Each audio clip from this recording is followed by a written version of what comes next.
Thank you so much for tuning in to yet another episode of the Real Israel Podcast with me, your host, Chaim Mailspin. Join us as we dive into Israel's past, present, and future as we explore the rich history, current events, and visionary perspectives shaping this dynamic region.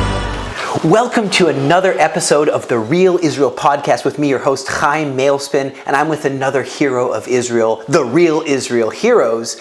And good to meet you, my good sir. You, I understand, right now are helping to protect this kibbutz that you're in as part of the security head of the security detail. I'm not the head.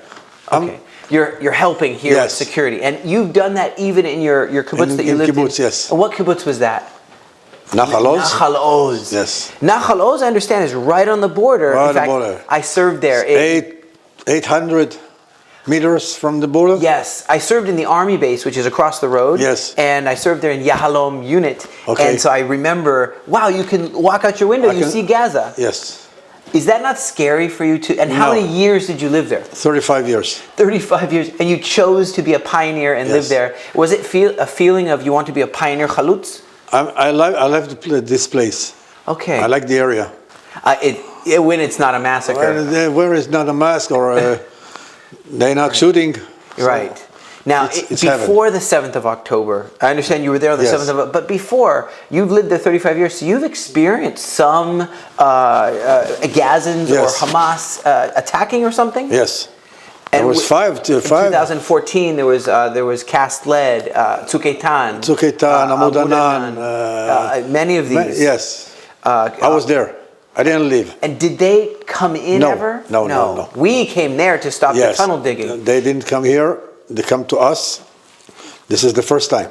Did you, like Gilad Shalit was pulled into a tunnel, did you hear digging underneath the ground? No, I didn't hear it, but we smell every day, every night.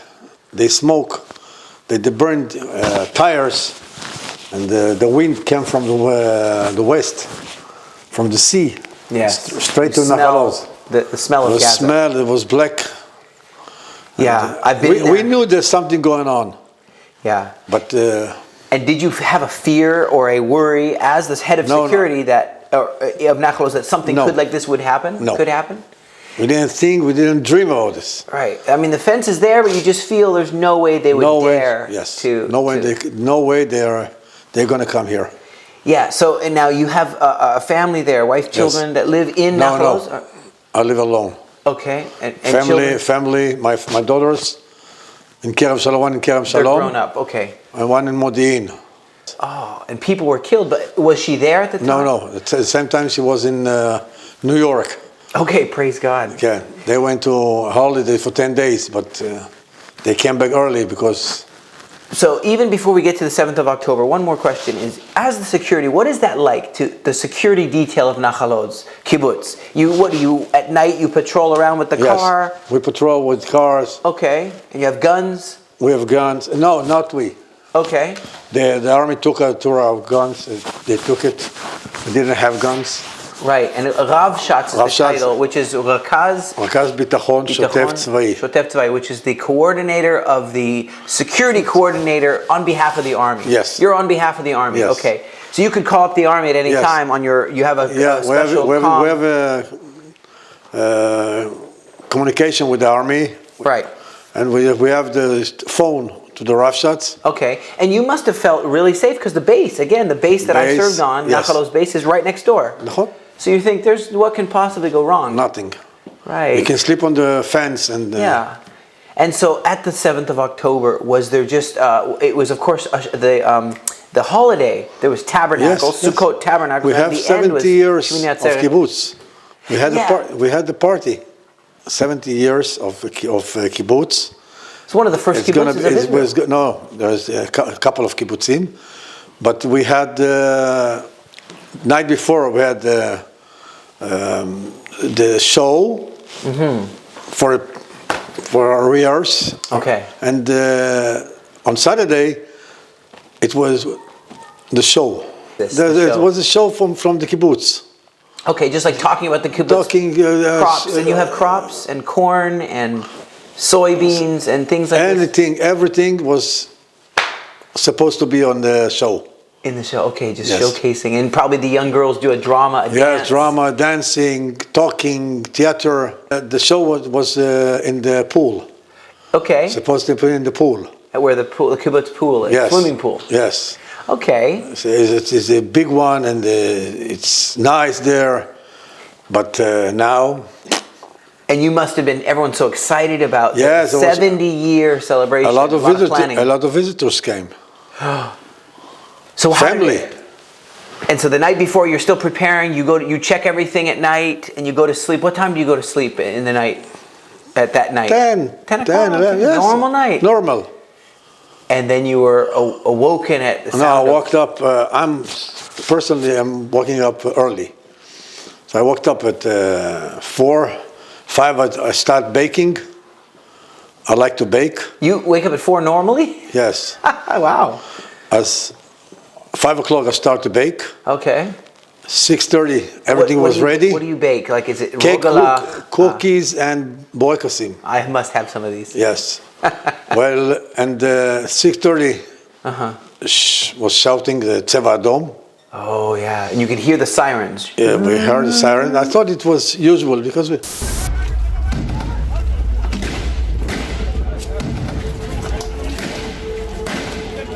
Okay. Behind the house. You're behind your house? Near my house, near everything. I told my girlfriend, it's nothing usual. It's something wrong up here. We heard in the phone, we get ordered to go into the shelters, and then they start. So just before that, even usual would be like, let's just go back a few years. So you'd have rockets on the different wars that they would shoot us and provoke all kinds of us to have to go back in. So now there was time when there wasn't any Iron Dome. No. Hey, keep out both sides. There was no Iron Dome. So missiles used to hit, and you'd have to run. They hit 15 seconds. 15 seconds to run in. So you thought maybe it's like that, and we'll just run in and we'll be fine. Then you heard the shotgun and you knew it's not normal. And did you think maybe 1 or 2 people maybe came through the fence? No, we heard it from the WhatsApp. Okay. They gave us the order to go into the shelters because there are many come to the kibbutz. And the fence is right there. 6,000 or so, I guess, civilians and Gazans and... I don't know how many come to the kibbutz, but there was many.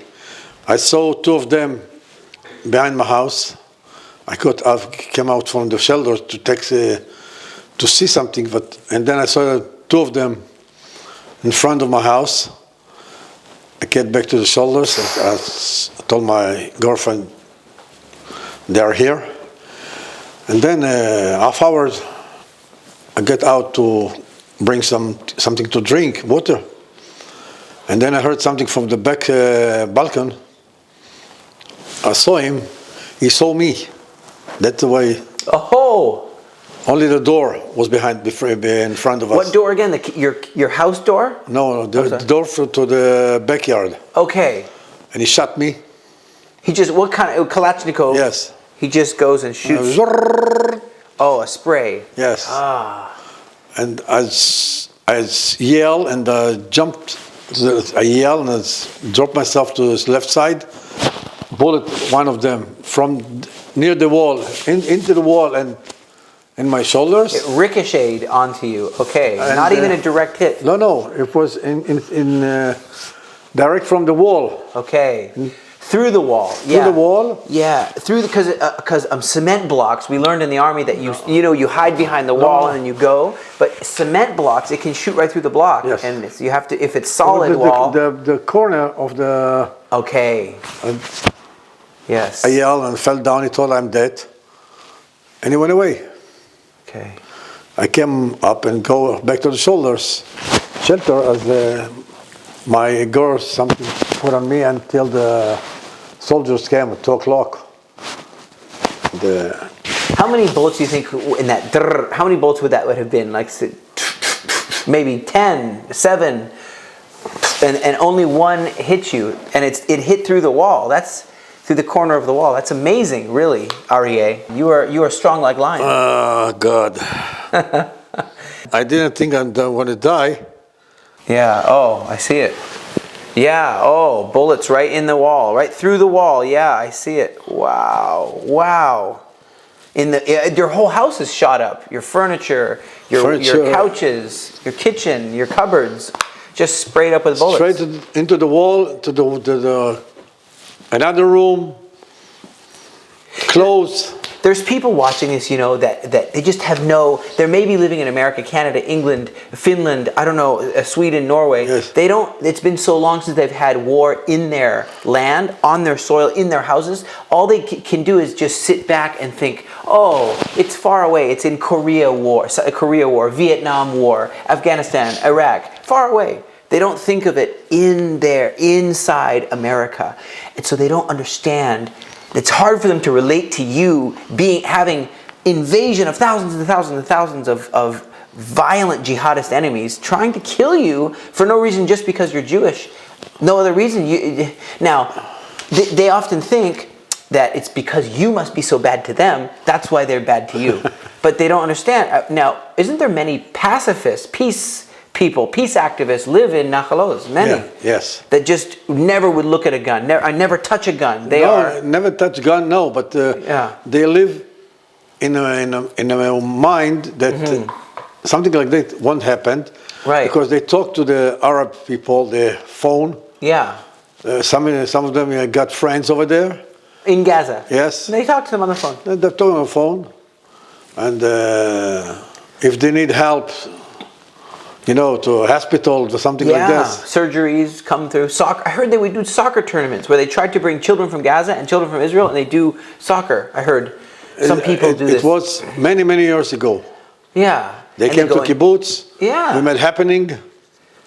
Food and And they came with the hijab and the thing and. No, there was Arabic, but not the Hamas wasn't there. Okay. It was many years ago. And they go buy food, fruits, vegetables for cheap. Inside Gaza. Yes. But this, of course, Oslo Accords, in 2005, we left, because of the Oslo Accords, we left for peace. Arafat said he will make peace, and Clinton and Rabin and Arafat. And they all said, peace if we leave completely Gaza and other areas, which we did. Area A, gone, no Jews. Okay. Gaza, no. But it didn't bring peace. It only brought. Were you surprised that after we left and they have beautiful land there? I always say that science fiction is upstairs, not us. Yeah. I know it. Real life is like. I know it. Peace there will never be. I want silent. Right, unless they change their whole education and their whole thinking. Yes. So now, did you have a question? You're being the head of security. Did you think the army would come from the base next door and just handle it all, or do you feel you had to handle it all, or what was? I thought the army would come, but. Yeah, it's next door. Why they didn't come? What happened? Because they attacked. So they was been attacked. They were on lockdown. Okay. They was been attacked. Yeah. So all of them go to the base. Okay. And then they come to us. But some of them came from the back door to Nahal Oz, from the field. And how long did it take them? So 6 a.m. you were attacked in Nahal Oz Kibbutz. 6:30. 6:30. How long did it take the army to come? Oh, there was 12, 2 or 3 hours. To come from across the street, across the street, 3 hours. Wow. And so you had to handle. Did you have to give any orders? Who has guns? No. No one had guns. We didn't have guns. Oh, I thought that the security. No. I was just have the car. Many years ago. No. 7th of October. No guns. No. We didn't have guns. Only the Rafshatz. Okay. And his deputy, and the head of and one of them too, another man. But all the guns was in the room of.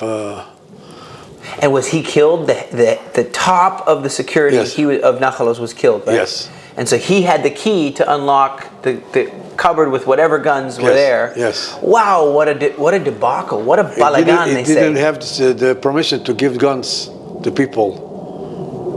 It's so strange. In America, everyone has guns. They can buy it in Walmart. Okay. But in Israel, we're all trained soldiers. You've been to the army. What unit were you in the army?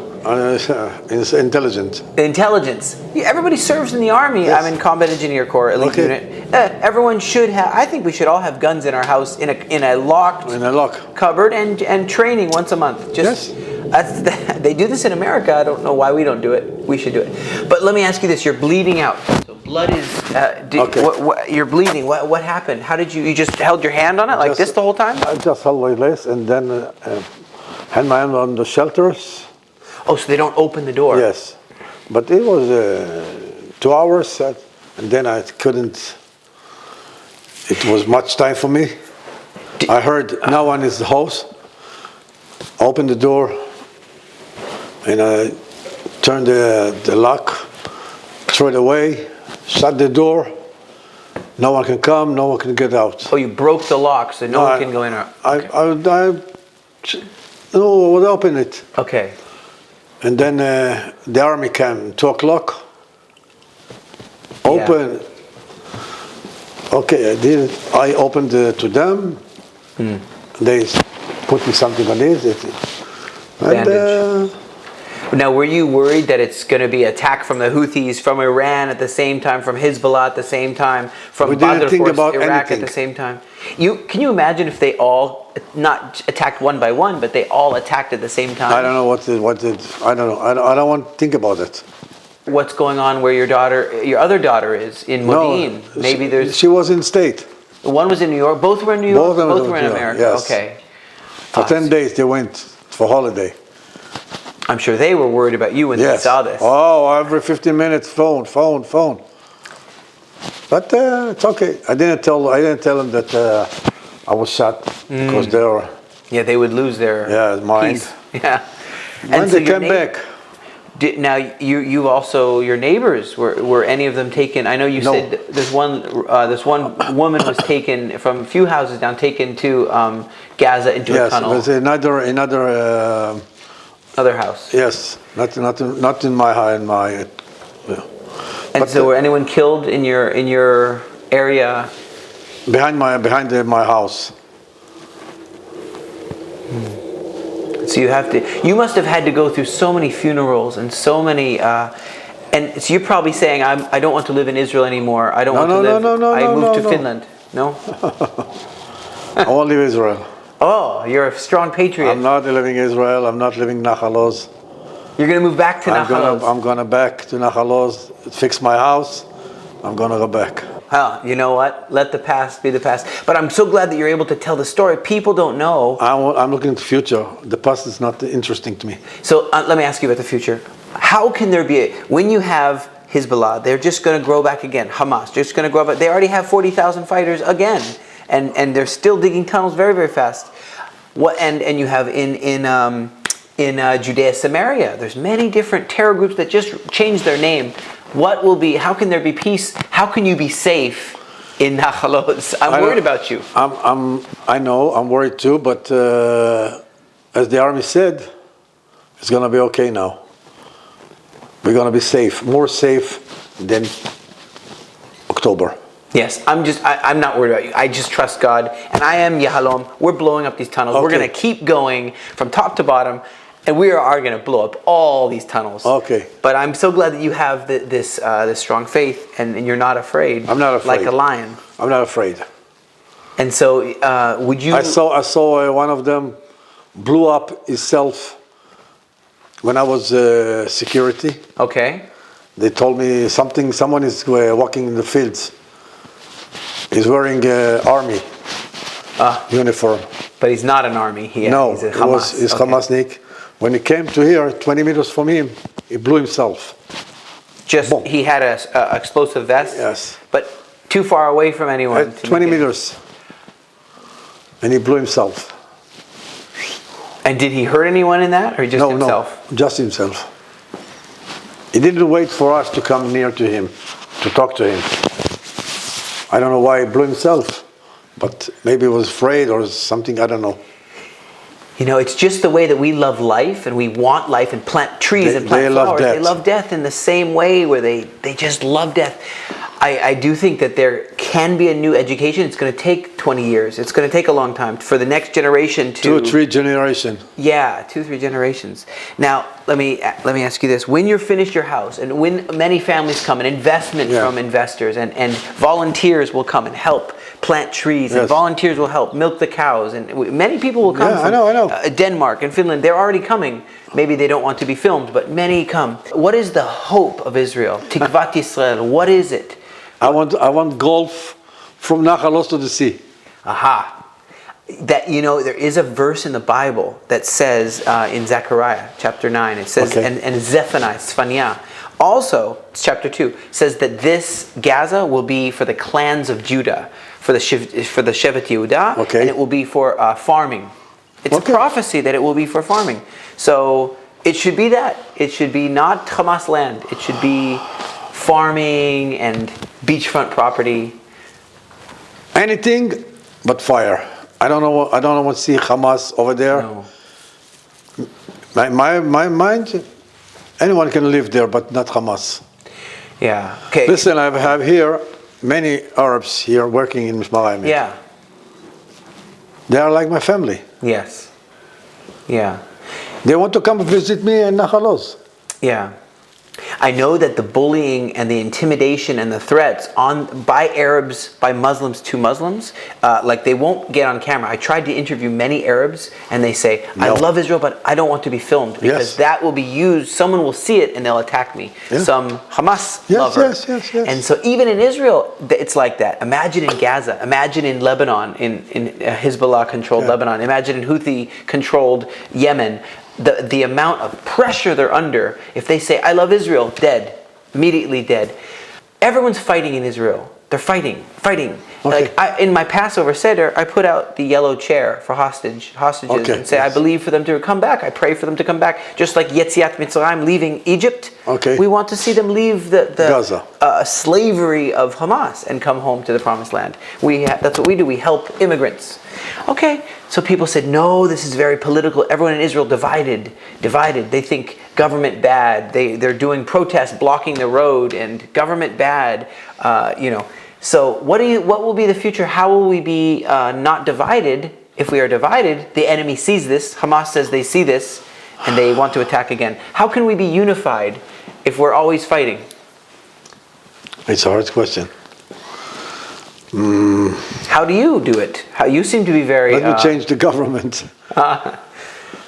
And just come to... Now, do you think that there's like a deep state, like bad courts, Supreme Court, that are trying to hurt Netanyahu? Or is Netanyahu bad, trying to hurt the... I don't know, the government are bad. In my opinion. Switch them all. Yeah, switch them all. They don't want the hostages to come back. Yeah. I think they think about their chairs. Their power. Yes. Yeah, what I would say is in this time, only letting God change all of our hearts. Tikkun Olam is only when all of our hearts start to look beyond our own chair, our own seat. And what can we, it's called love the Lord your God with all your heart and love your neighbor. That's like, I love you as yourself. Thank you very much. Thank you for sharing your heart, man. And does your shoulder hurt at all? Now that I took your hand. No. Does it hurt?